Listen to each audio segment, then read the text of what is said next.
Terima kasih. Hari sama-sama bilang terima kasih Tuhan. Terima kasih Tuhan. Terima kasih. Terima kasih semua karena Engkau. Semua karena kebaikan-Mu. Semua karena perbuatan Tuhan. Semua karena penjagaan, pemeliharaan Tuhan. Semua karena Tuhan yang mencukupkan. Terima kasih. Terima kasih Bapa. Terima kasih. Kasih setia-Mu. Terima kasih Tuhan. Terima kasih. Terpuji nama-Mu. Mari terus berbicara kepada kami ya Tuhan. Kami buka hati kami kepadamu. Engkau Bapa yang terbaik bagi kami. Dalam nama Yesus kami berdoa. Haleluya. Sama-sama katakan amin. Tepuk tangan buat Tuhan Yesus. Silakan duduk. Baik, shalom. Sekali lagi shalom. Saudara senang menyembah Tuhan, amin. Saudara senang beribadah hari ini, amin. Coba bilang kiri kanan, saya senang menyembah Tuhan. Bilang lagi kiri kanan, saya senang beribadah. Begitu rasanya kalau total mengalami Tuhan. Katakan total mengalami Tuhan. Saudara, waktu kita menyembah Tuhan, saya membayangkan firman yang akan kita dengarkan ini. Karena saudara tahu kita belajar hari ini tentang siapa? Simson. Dia berdoa dan berkata apa? Tuhan, jadikan aku kuat sekali ini saja. Saudara, sebelum kita sampai ke sana, Simson adalah lambang seseorang yang diurapi Tuhan, yang kuat, yang hebat. Sepanjang zaman hakim-hakim, dialah hakim yang terbaik versi mereka karena dia punya kekuatan yang tidak dimiliki oleh hakim yang lain. Hakim yang lain cakap berperang, hakim yang lain punya kekuatan untuk mengatur, tetapi yang namanya Simson kekuatannya dari dalam. Kekuatan yang dari dalam, yaitu kekuatan yang diberikan Allah. Tetapi dia tidak bisa memelihara kekuatannya itu, sehingga hadirat Tuhan meninggalkan dia.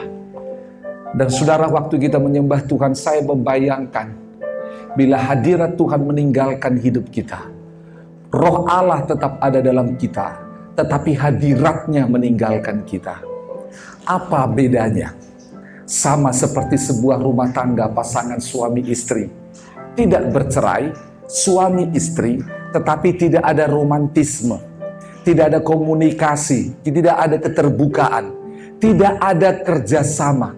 Itu seperti Roh Allah dalam diri kita, tapi hadiratnya tidak kita rasakan. Paham? Banyak orang Kristen seperti itu.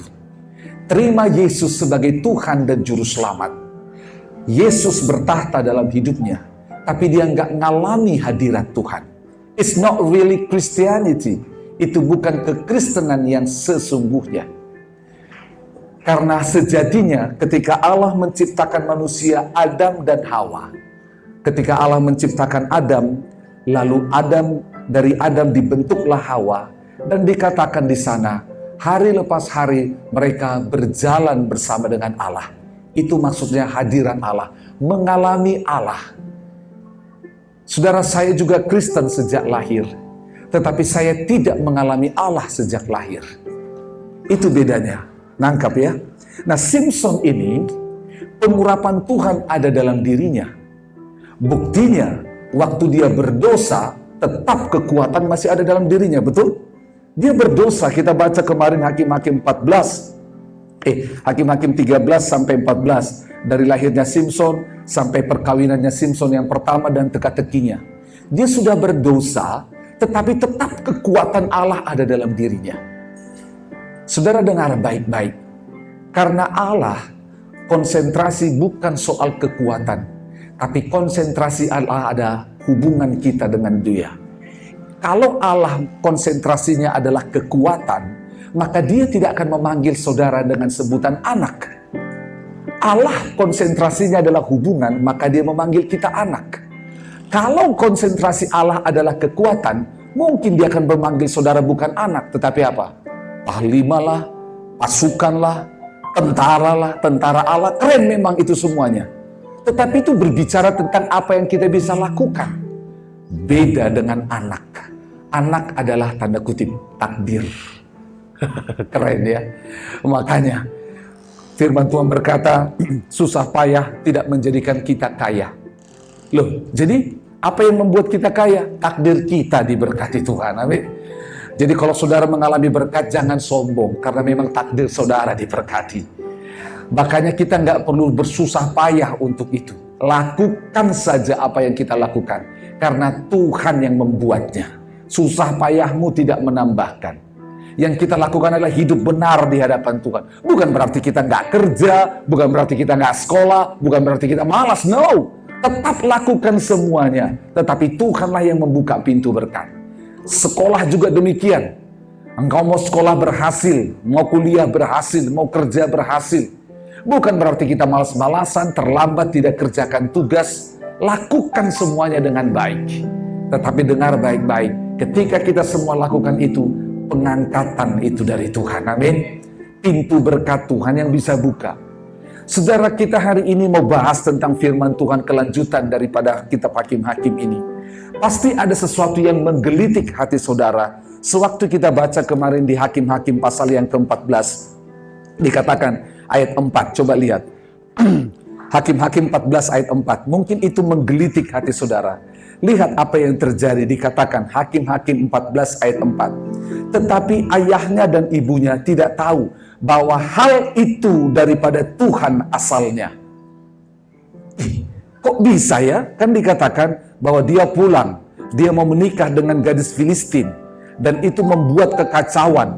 Simpson ini ngotot mau nikah dengan gadis Filistin, padahal Allah sudah memberikan larangan kepada mereka untuk tidak menikah dengan bangsa lain.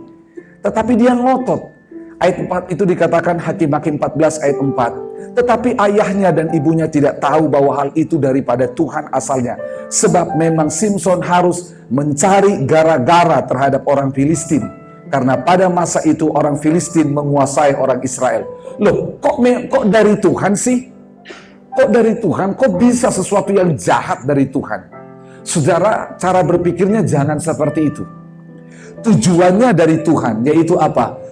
Tuhan harus membuat Simpson mencari gara-gara terhadap orang Filistin. Karena orang Filistin itu bangsa yang harus ditumpas. Jadi Simpson dibuat Tuhan harus cari gara-gara. Tapi itu tujuan, katakan sama-sama, tujuan. Tapi caranya nggak harus seperti itu juga kali. Nggak harus menikah dengan orang Filistin. Tujuannya adalah mencari gara-gara.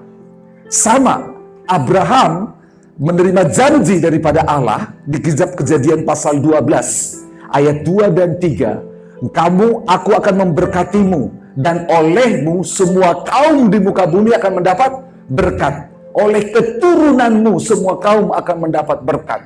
Jadi lihat, tujuan Allah memberikan janji itu adalah semua kaum di muka bumi mendapat berkat oleh keturunanmu. Tetapi Abraham menempuh dengan cara yang salah. Benar? Yaitu dengan dia menikah dengan dia mengambil seorang perempuan bernama siapa? Hagar, betul? Lahirlah siapa? Ismail. Faham maksudnya?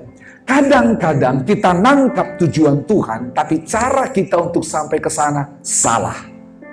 Itu maksudnya. Nangkap ya? Dengar baik-baik. Tujuan Tuhan di dalam Alkitab. Bagaimana seorang suami bisa menjadi imam di dalam rumah tangga.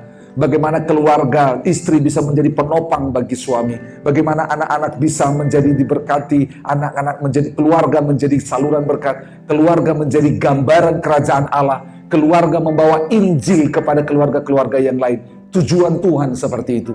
Tapi caranya nggak harus seperti itu. Seringkali dalam keimanan kita terjebak dengan cara yang salah. Tujuan sudah benar, tapi caranya salah. Nggak boleh. Simpson tujuannya adalah mencari gara-gara dengan bangsa bangsa Filistin. Tapi bukan itu caranya. Karena cara dari Tuhan cara dari Tuhan pastilah selaras dengan tujuannya. Dan pasti cara Tuhan itu sesuai dengan kebenaran dari Allah. Contoh, di dalam kitab perjanjian, nanti kita bahas di dalam perjanjian lama juga, Saul suatu kali berdoa, dikatakan bahwa ada roh jahat yang dari Allah. Loh, kok ada roh jahat yang dari Allah? Bahasa Indonesia berkata roh jahat yang dari Allah. Bahasa aslinya adalah roh jahat yang diizinkan oleh Allah. Jadi roh jahat tidak bisa buat sesuatu tanpa seizin Tuhan. Makanya lihat di kisah Ayub, betul? Di kisah Ayub, iblis mau menggocoh hidup Ayub, dia pamit dulu sama Tuhan. Gitu. Karena apa? Lihat apa yang terjadi. Bagaimana Allah itu memuji, tanda kutip, memuji dan menempatkan saudara dan saya mulia. Itu sebabnya iblis marah banget sama anak-anak Tuhan. Lihat apa yang terjadi di kitab Ayub. Allah berkata, dari mana engkau? Gitu loh. Aku berkeliling ke seluruh dunia, kata iblis. Dan Allah berkata, apakah kau melihat anakku Ayub? Tuh. Allah memuji manusia, orang yang percaya kepadanya di hadapan iblis. Makanya marah banget. Jadi kalau hidupmu berantakan kadang-kadang, dibuat oleh musuh, yaitu kuasa si jahat. Itu tanda kutip. Karena kita tahu, iblis tidak suka dengan hal demikian. Tuhan suka. Katakan sama-sama, Tuhan suka dan senang aku hidup dengan kemuliaannya. Panjang, 1, 2, 3. Tuhan suka dan senang aku hidup dalam kemuliaannya. Hari ini kita akan belajar sama-sama. Lihat, waktu kami buat judul ini bersama dengan istri, dan gambarnya gambar apa? Masih ingat? Masih ingat iklan ibadah hari ini? Judulnya apa? Ayo. Buat aku kuat ya Tuhan, ya. Buat aku kuat Tuhan sekali ini saja. Dan gambarnya gambar apa? Singa. Wah. Saya mau ambil orang seperti minggu lalu binaraga seperti itu. Sudah dapat gambarnya. Terus membayangkan. Dan Tuhan bilang, ganti. You will roar like a lion. Kekuatanmu itu seperti pada singa itu. Bukan seperti orang binaraga itu. Karena itu singa-singa dari Yehuda. Bukan singa ompong, amin. Nah, oke Tuhan, kita ganti. Karena lewat judul juga Tuhan bicara. Yuk sama-sama. Hakim-Hakim pasal 15. Jadi sudah nangkap ya. Tuhan bikin gara-gara kepada bangsa Israel. Tapi caranya Simpson salah. Gitu. Jadi dengar baik-baik. Jangan pernah mendapat tujuan dari Tuhan, tapi jangan tempuh dengan cara yang salah. Tujuan Tuhan engkau menikah, tapi jangan salah. Cari jodoh dengan apa? Datang mbah dukun. Nah itu. Tujuan Tuhan diangkat engkau tinggi semakin tinggi. Yes, aku menjadi kepala bukan ekor. Tetapi apa yang terjadi? Supaya kita naik jabatan, sogok. Itu cara yang salah. Faham maksudnya? Caranya salah, tujuannya benar. Nah faham maksudnya ya? Nah, oleh sebab itu kita hari ini akan belajar supaya diluruskan oleh Tuhan. Yuk, lihat sama-sama Hakim-Hakim 15. Beberapa waktu kemudian dalam musim menuai gandum, pergilah Simpson mengunjungi istrinya. Masih ingat istri Simpson yang kemarin ya? Dia sebut istrinya apa minggu lalu? Masih ingat? Lembu betina. Oh Tuhan. Kemarin sampai ibu-ibu berdiri protes, nggak mau disebut lembu betina, betul ya? Masa disebut istri lembu betina? Ngerti maksudnya? Coba, kalau perempuannya itu, istrinya itu adalah lembu, lebih bodoh mana, istrinya atau Simpson? Simpson lebih bodoh, kau mau nikah sama lembu? Betul tidak? Jadi dengar baik-baik, sebelum berbicara pikir baik-baik. Dengan membawa seekor kambing, nah kambing dibawa ke lembu, nggak cocok kan? Sebenarnya, tetapi kita tinggalkan soal lembu. Nah, hari ini dia bawa kambing. Serta berkata, aku mau ke kamar mendapatkan istriku. Tapi ayahnya perempuan itu tidak membiarkan dia masuk. Saudara dengar baik-baik, ini rekonsiliasi ceritanya. Kan Simpson marah sama istrinya. Dia tinggalin istrinya. Nikah 7 hari, gak pernah tidur sama-sama, gak pernah sama-sama. Dan ditinggalin pergi. Gara-gara teka-teki, gara-gara pekerjaan, gara-gara menunjukkan siapa dirinya. Gara-gara egonya. Wah bayangkan. Pernikahan baru 7 hari tidak berjalan dengan baik gara-gara ego seorang pria. Dan dia datang, dia nggak bawa coklat. Kalau hari ini mungkin bawa coklat, bawa apa lagi? Bunga mawar, bunga deposito, bawa kunci mobil. Ini bawa kambing, saudara. Pada zaman itu bawa kambing, seru. Kita nggak lama di sana, tapi lihat ayahnya tidak membiarkan dia masuk. Ayat 2, kata ayah perempuan itu, aku telah menyangka bahwa engkau benci sama sekali kepadanya. Sebab itu aku memberikannya kepada kawanmu.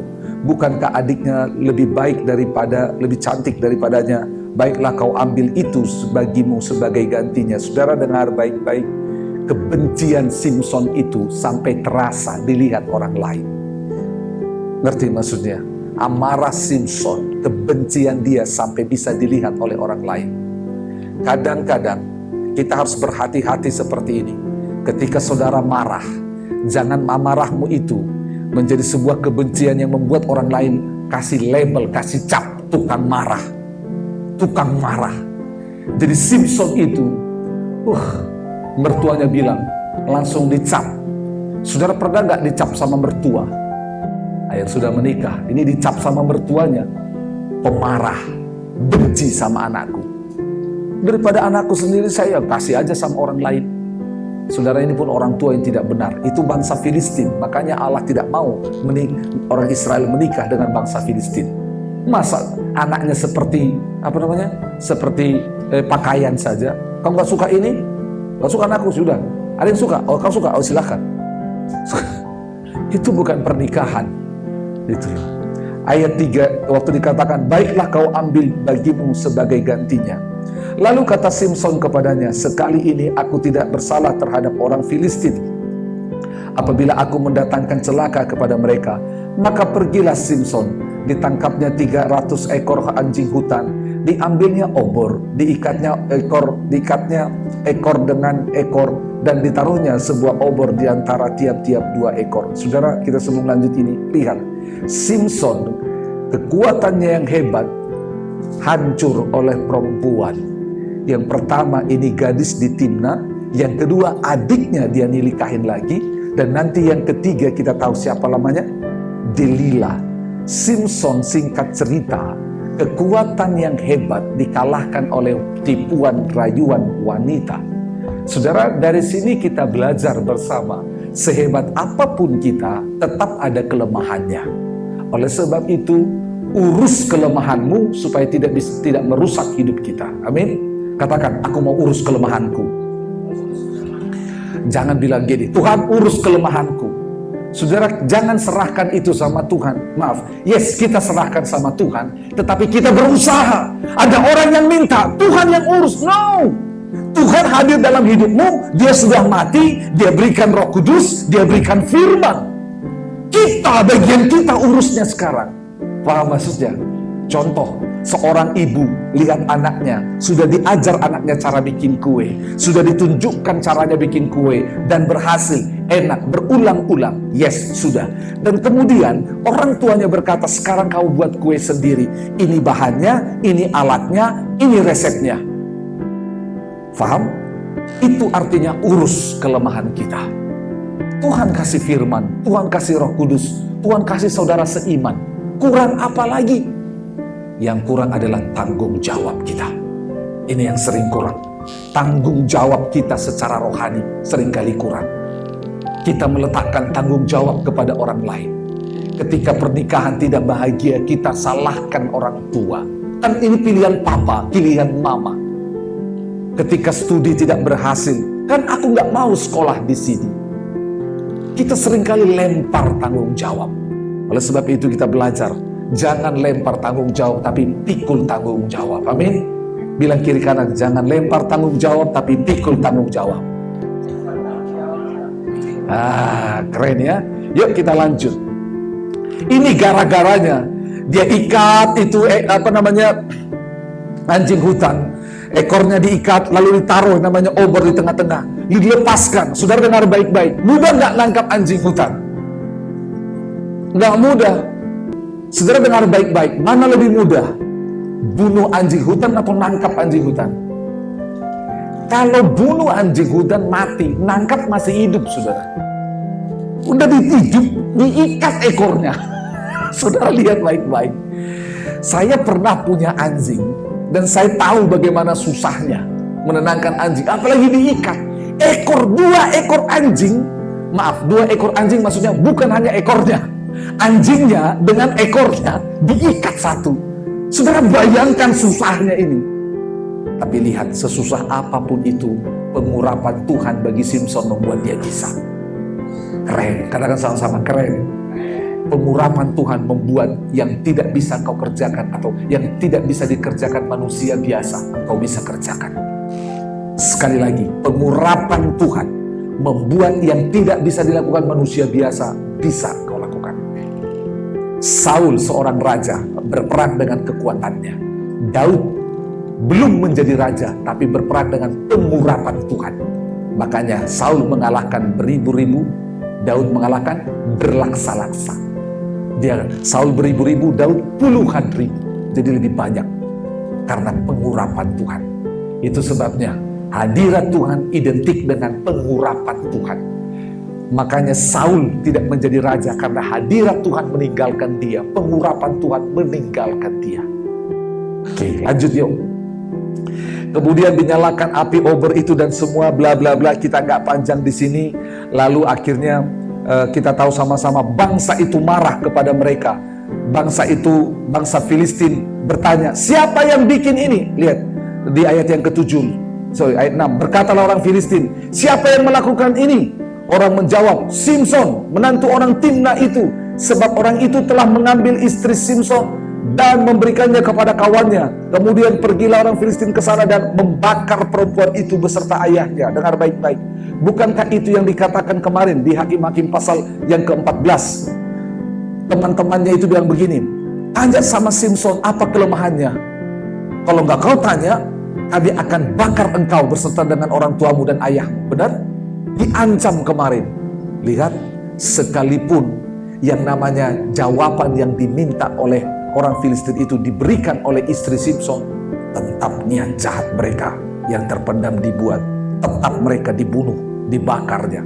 Oleh sebab itu dengar baik-baik, jangan pernah bersekutu dengan dosa, jangan pernah membuat perencanaan, jangan buat persekongkolan dengan dosa. Hari ini mungkin belum terjadi dampaknya, besok siapa tahu terjadi. Hati-hati, itu cara kerja iblis. Kau buat dosa hari ini, buat perjanjian jahat hari ini, belum tentu besok terjadi. Tetapi mungkin lusa, minggu depan, dan selanjutnya. Ini yang terjadi.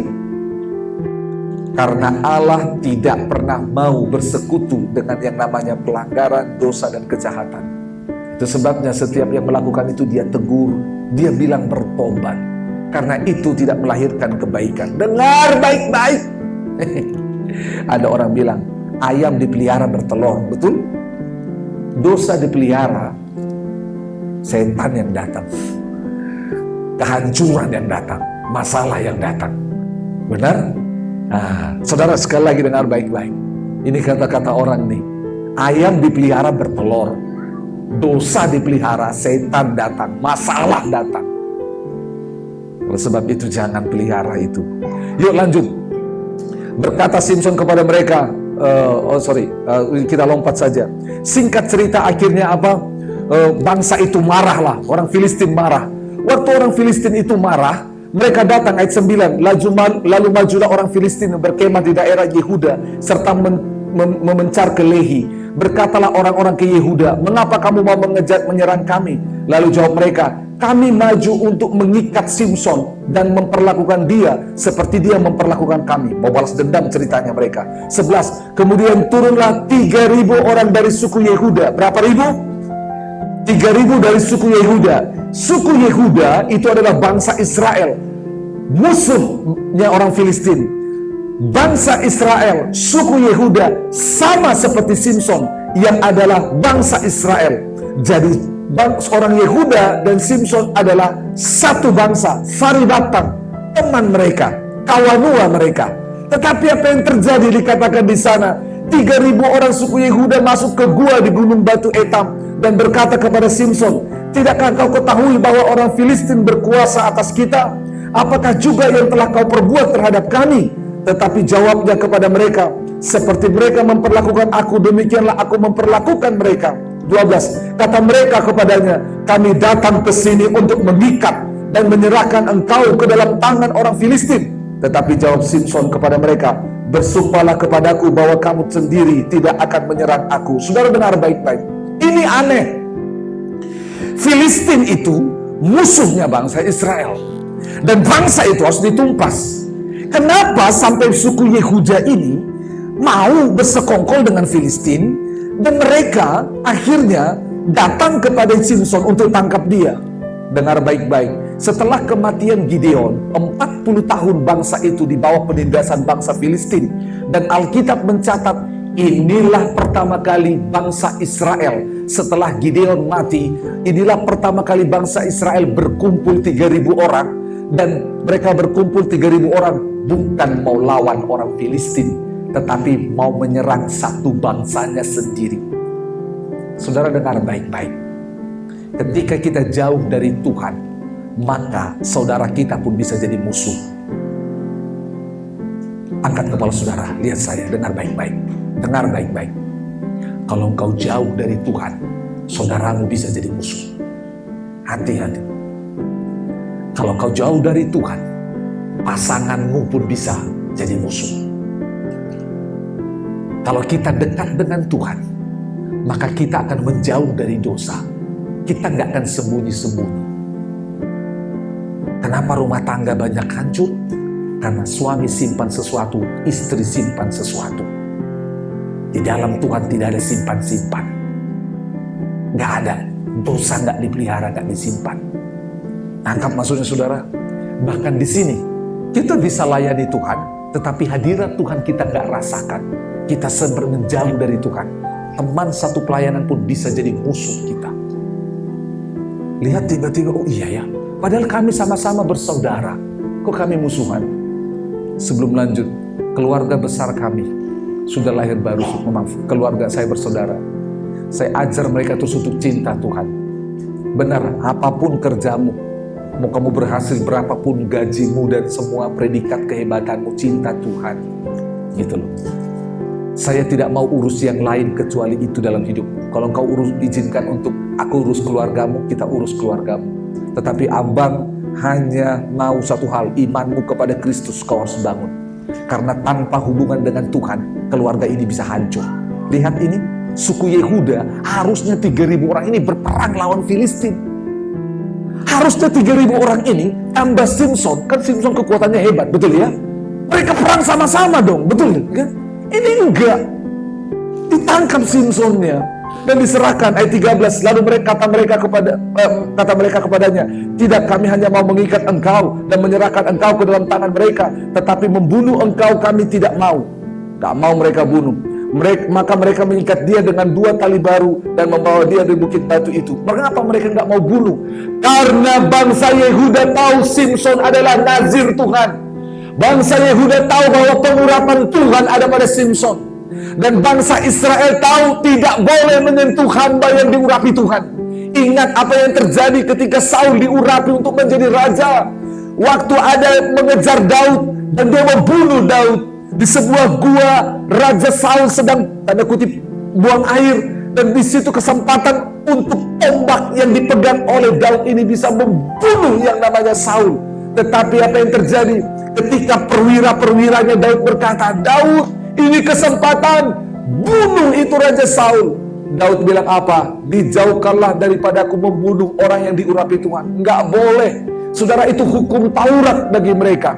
Makanya mereka nggak mau bunuh Simson. Saudara, ini menarik. Mereka nggak mau bunuh, tapi mereka serahkan. Harusnya mereka kerjasama dong lawan, betul nggak? 40 tahun gua ditindas ini. Tiba-tiba ada superhero di sini. Yuk kita datang sama superhero ini. Ayo lawan sama-sama. Gitu dong pola pikirnya. Tapi dengar, karena mereka menjauh dari Tuhan, mereka hanya cari aman buat diri sendiri. Menutupi semuanya dengan dosa seperti Adam dan Hawa menutupi dosanya dengan daun-daun. Menutupi semua perbuatan dosa yang membuat dia malu dengan daun-daun. Kita mau aman. Kita mau aman. Simson, kau mati saja, kami tidak. Kami tidak bunuhmu. Mereka bermain aman. Mereka tidak dibunuh oleh orang Filistin dan mereka tidak melanggar hukum Taurat karena bunuh Simson. Mereka main aman. Ini orang-orang yang tidak berkenan di hadapan Tuhan. Main aman, menjaga hidupnya tetap pada kondisi zona nyaman, tetapi bermusuhan dengan Tuhan. Jangan pernah lakukan hal ini. Lanjut 14. Setelah ia sampai ke Lehi dengan orang Filistin mendatangi dia dengan bersorak-sorai, maka berkuasalah roh Tuhan atas dia. Katakan, berkuasalah roh Tuhan.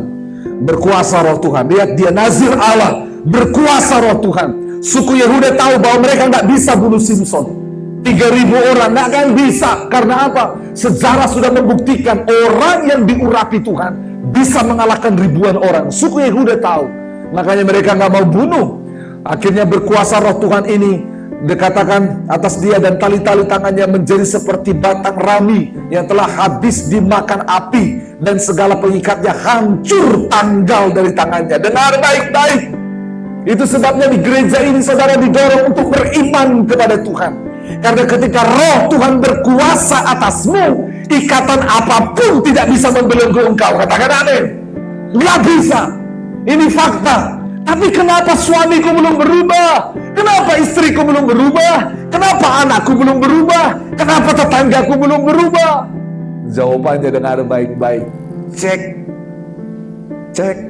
Apakah roh Tuhan sedang berkuasa? Bangsa Israel, roh Tuhan tidak berkuasa atas mereka. Karena kita sudah baca kemarin, yaitu apa? Mereka berbuat jahat dan Tuhan meninggalkan mereka.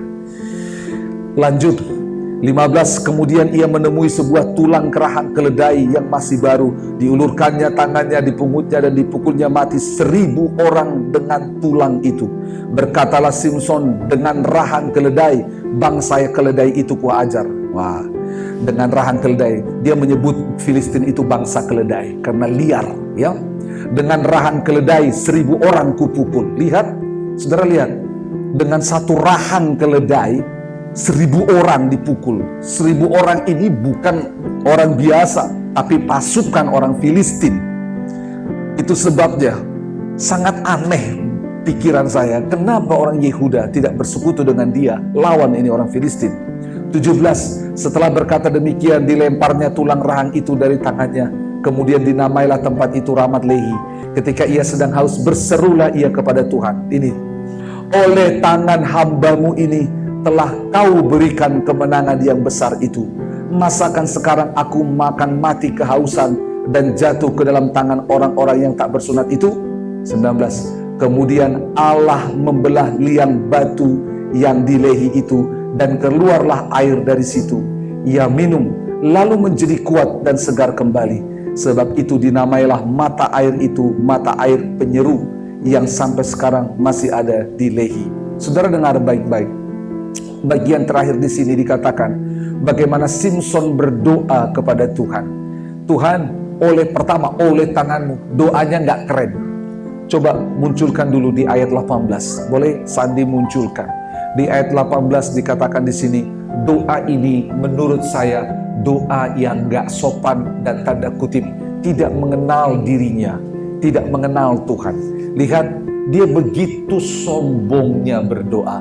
Oleh tangan hambamu ini, betul oleh tanganmu, tapi kalau roh Allah tidak berkuasa atasmu, betul? Jangan jadi sombong ketika kita berhasil, ketika kita menang. Ini doa orang sombong menurut saya. Oleh tangan hambamu ini telah kau berikan kemenangan. Dengar baik-baik. Hambamu, dia duluan, baru kau berikan kemenangan. Ngerti maksudnya? Dia duluan, baru Tuhan belakangan. Ini doa yang salah. Harusnya Tuhan duluan, baru kita. Masakan sekarang aku akan mati kehausan dan jatuh ke tangan orang-orang tak bersunat itu. Saudara dengar baik-baik. Ini doa yang selfish, yang kepada diri sendiri. Saudara dengar baik-baik. Tapi Tuhan itu sayang sama Simson. Sebenarnya bukan hanya sama Simson, tapi kepada bangsa itu. Karena Allah sedang memakai Simson untuk menolong bangsa Israel. Dikatakan Allah membelah liang batu yang di Lehi itu. Keluarlah air dari situ. Saudara, ini menarik. Tidak ada penjelasan bagaimana cara Allah membelah batu. Di dalam sejarah kitab Keluaran, Allah membelah batu dengan dipukul, dengan berbicara. Dan ini tidak disebutkan. Tetapi kita mau fokus bahwa air yang mengalir itu membuat dia menjadi kuat dan segar kembali. Itu sebabnya dengar baik-baik, air itu seringkali adalah lambang dari Roh Kudus. Kalau kita menikmati Roh Kudus seperti ini, yaitu apa? Menjadi kuat dan segar kembali. Katakan, menjadi kuat dan segar kembali. Saudara mau kuat? Amin. Saudara mau segar? Orang yang kuat dan segar, dia bisa mencapai tujuan yang lebih jauh. Nah, oleh sebab itu, hanya bersekutu dengan roh Allah lah. Lanjut, kita nggak baca 20, bagian terakhir. Simson di Gaza. Ada satu kali ketika Simson pergi ke Gaza, dilihatnya di sana seorang perempuan apa? Baca Alkitab saudara, perempuan apa? Perempuan sundal, lalu menghampiri dia. Di Timna juga perempuan tidak baik. Adiknya perempuan tidak baik. Lalu pergi di Gaza, ketemu lagi perempuan sundal. Nggak usah bahas ini. Yang pasti di Gaza, Simson jatuh dalam dosa lagi. Di Timna dengan perempuan itu dan adiknya. Terus di Gaza dengan perempuan sundal. Ayat 4, Hakim-Hakim 16 ayat 4. Sesudah itu Simson apa? Jatuh cinta kepada seorang perempuan dari lembah Sorek yang namanya Delila. Dengar baik-baik, angkat kepala saudara. 3 perempuan sebelumnya, firman Tuhan berkata Simson melihatnya.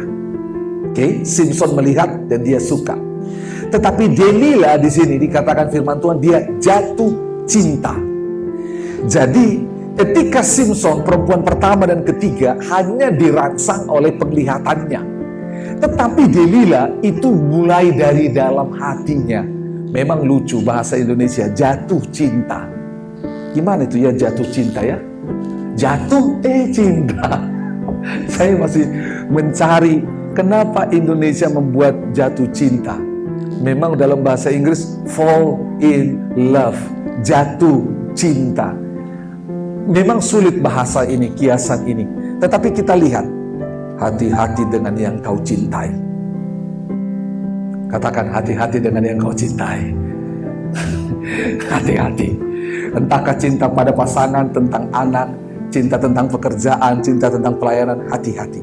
Kita lihat bagaimana caranya supaya benar. Ayat 5, lalu datanglah raja kota orang Filistin kepada perempuan itu sambil berkata, cobalah bujuk dia untuk mengetahui karena apakah kekuatannya yang demikian besar dan dengan apakah kami dapat mengalahkan dia dan mengikat dia untuk menundukkan, maka kami masing-masing akan memberikan 100 uang perak kepadamu. Lihat ini taktiknya, lihat taktiknya. Pertama, cari apa kelemahannya. Yang kedua, setelah kita tahu, maka kita akan mengalahkan dia, mengikat dia, menundukkannya. Ini kerjaan si iblis. Hari-hari ketika saudara semakin berjalan dalam rencana Tuhan, iblis akan cari kelemahanmu. Mungkin lemah soal uang, mungkin lemah soal wanita, mungkin lemah soal apa lagi? Soal waktu. Apalagi kelemahan saudara.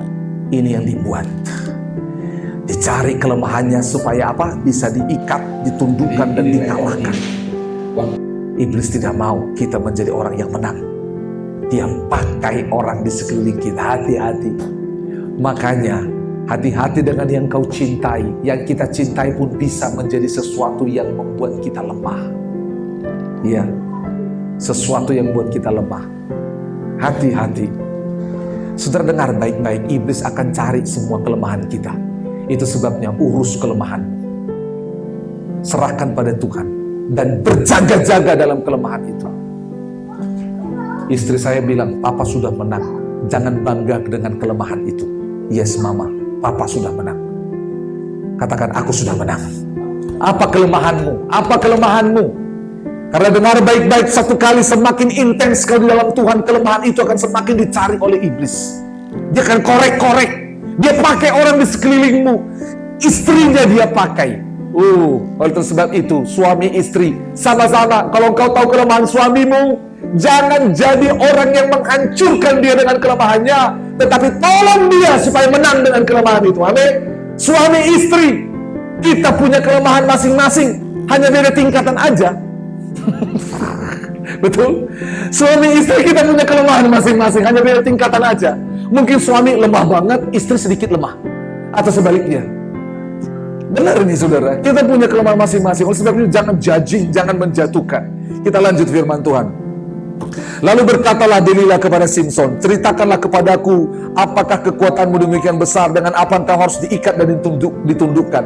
Singkat cerita, kita nggak perlu bahas semuanya. 3 kali Simson berkata, yang pertama, Ikatlah aku dengan tali busur. Diikat.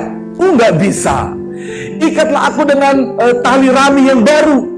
Baru tiba-tiba dibilang sama Delila, Simson, ada orang Filistin. Lepas lagi. Merengek-rengek perempuan ini.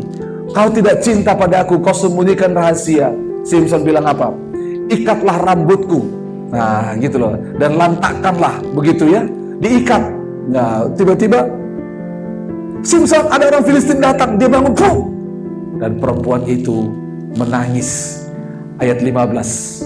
Hakim-Hakim 16:15. Berkatalah perempuan itu kepadanya, bagaimana mungkin engkau berkata, aku cinta kepadamu, padahal hatimu tidak tertuju kepadaku.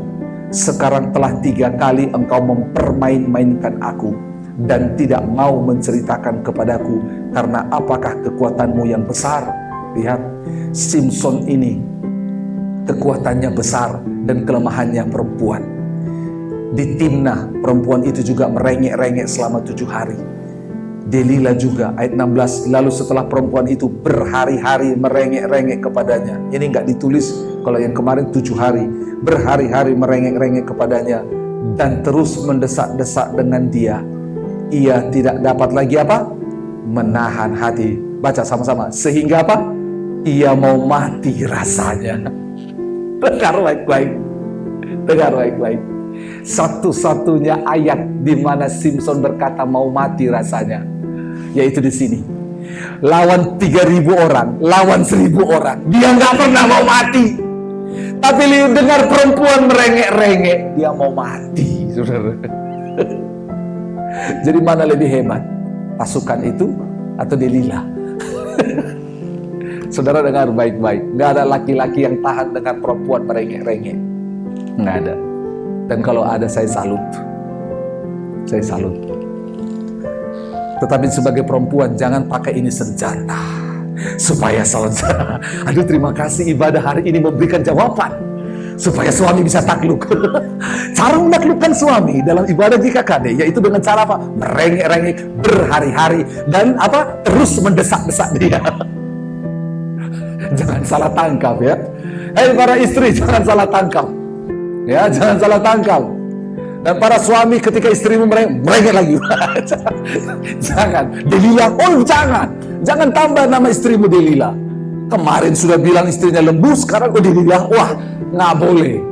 Suami istri ini harus dilatih baik-baik ya. Lanjut. Maka dikatakan di sana, diceritakannya lah kepadanya segala isi hatinya. Katanya, diceritakan kepadanya segala isi hatinya. Ayat 4 tadi, Simson jatuh cinta. Dari yang gadis pertama, kedua, dan ketiga hanya di mata. Tetapi Delila sampai ke dalam hati. Itu yang membuat dia akhirnya bercerita. Itu yang saya sebut, hati-hati dengan saudara, apa yang saudara cintai. Karena cinta itu sampai ke dalam hati. Cinta itu bisa buat negatif. Cinta bisa bikin orang bunuh diri. Tapi cinta juga bisa bikin orang bahagia. Tinggal saudara pilih mana. Lanjut. Katanya, kepalaku tidak pernah kena pisau cukur. Dia kasih tahu rahasianya. Siapa yang tahu rahasia Simson? Coba. Hanya siapa? Orang tuanya, betul? Malaikat itu datang. Dia berkata, selain Simson yang tahu adalah orang tuanya. Kepalanya nggak bisa dicukur. Rambutnya nggak bisa dicukur. Sebab sejak dari kandungan ibuku, aku ini seorang nazir Allah. Jika kepalaku dicukur, maka kekuatanku akan lenyap daripadaku, dan aku akan menjadi lemah sama seperti orang-orang lain. Rambut itu, kalau saudara baca di dalam kitab Korintus, bagaimana Paulus menjelaskan, rambut itu merupakan kemuliaan. Tudung perempuan adalah laki-laki, dan tudung laki-laki adalah kemuliaan Kristus. Rambut ini menunjukkan kemuliaan Tuhan. Jadi kalau dipotong, dicukur, maka kemuliaan Tuhan meninggalkan Simson. Inilah nazirnya. 18. Ketika dilihat Delila bahwa segala isi hatinya telah diceritakan kepadanya. Lihat, diceritakan, ditumpahkan isi hatinya. Karena dia mabuk cinta, bukan mabuk minuman. Di film-film supaya orang jujur dibuat mabuk minuman. Ini dengan mabuk cinta, dia jujur. Disuruhnya lah memanggil raja kota orang Filistin. Katanya, sekali lagi ini datanglah. kemari sebab ia menceritakan segala isi hatinya. Datanglah mereka. Dikatakan 19, sudah itu dibujuknya Simson tidur di pangkuannya. Lalu dipanggilnya seorang dan suruhnya mencukur ketujuh rambut jalinnya. Sehingga mulailah Simson ditundukkan oleh siapa? Baca Alkitabnya, ditundukkan oleh siapa? Perempuan itu. Jadi yang menundukkan Simson bukanlah tentara Filistin, tapi perempuan itu. Hati-hati. Sudah, kita lanjut ayat 23. Kita lompat. Nah ya, Simson ditangkap dan dia dibelenggu dengan rantai. Ayat 23, sesudah itu berkumpullah raja-raja kota untuk mengadakan perayaan korban sembelihan yang besar kepada Dagon Allah mereka. Allah mereka Dagon pada waktu bersukaria, kata mereka, telah diserahkan oleh Allah kita ke dalam tangan kita Simson yang musuh itu. Allah mereka namanya Dagon. Dan ketika orang banyak melihat Simson, maka memuji Allah mereka sambil berseru, telah diserahkan. Terus 25, ketika hati mereka riang gembira, berkatalah mereka, panggil Simson untuk melawat bagi kita. Oh, bayangkan, seorang nazir Allah, seorang pahlawan yang hebat, tetapi kehilangan pengurapan kemuliaan Tuhan, akhirnya berubah jadi pelawak, ganti profesi. Saudara, dengar baik-baik. Itu sebabnya jangan pernah jual Tuhanmu, jangan pernah jual imanmu. Profesimu akan jadi rendahan. Lanjut, lalu ia melawak di depan mereka, kemudian mereka menyuruh dia berdiri di antara tiang. Berkatalah Simson kepada anak yang menuntun dia, lepaskan aku dan biarkanlah aku meraba-raba tiang penyangga rumah ini, supaya aku dapat bersandar kepadanya. Adapun gedung itu penuh dengan laki-laki dan perempuan, segala raja kota orang Filistin ada di sana, dan di atas soto ada kira-kira berapa? 3.000 orang laki-laki dan perempuan yang menonton lawak Simson itu. 28. Yuk kita baca sama-sama yuk. 28, 1, 2, dan 3. Berserulah Simson kepada Tuhan, ya Tuhan Allah, ingatlah kiranya kepadaku dan buatlah aku kuat sekali ini saja ya Allah, supaya dengan satu pembalasan juga kubalaskan kedua mataku itu kepada orang Filistin. Doanya sudah mulai benar. Di situ sepanjang sejarah Alkitab, Simson 2 kali memanggil nama Allah.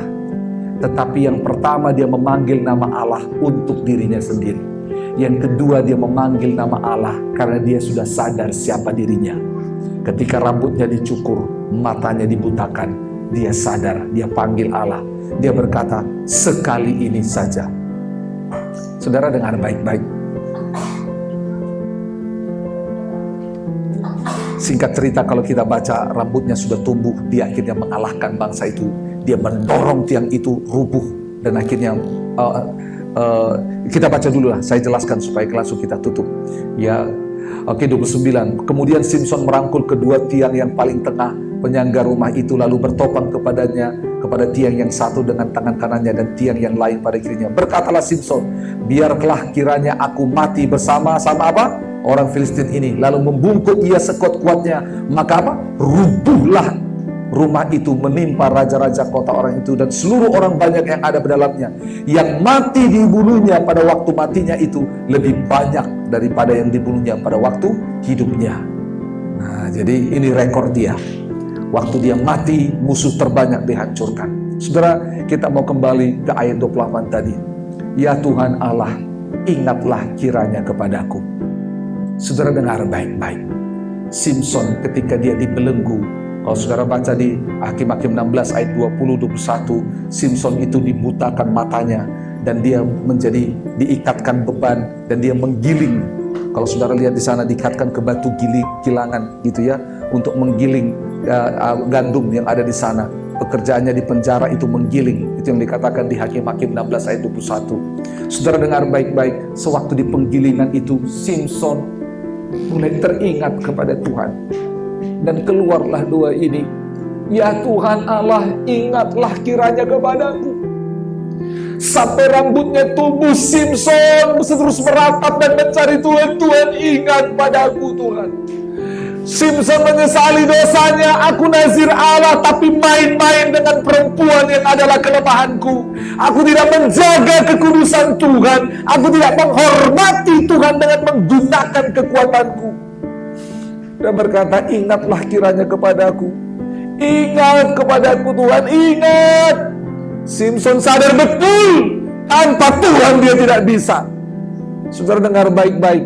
Kalau Tuhan izinkan ada masalah terjadi padamu, yang kita harus lakukan adalah datang sama Tuhan. Ingat aku Tuhan. Mungkin masalah itu adalah cara membuat kita ingat siapa Tuhan, ingat siapa dirimu. Ada banyak orang ketika mengalami masalah, dia tidak mengingat siapa Tuhan dan mengingat siapa dirinya. Buatlah aku kuat sekali ini saja ya Allah. Doa ini adalah tanda kutip doa terakhir dia. Saya berharap, saya tidak mau saudara berdoa untuk seperti ini. Jujur, sekali ini saja buatlah aku kuat ya Tuhan. Saya nggak mau. Saya berharap saudara berdoa, Tuhan buatlah aku kuat selama aku hidup. Jangan hanya satu kali. Saudara kuat mau hanya satu kali? Kita mau kuat seumur hidup, amin. Tapi doa ini adalah lahir dari doa penyesalan, putus asa, dan pertobatan. Dia mau mengakhiri hidupnya dengan baik.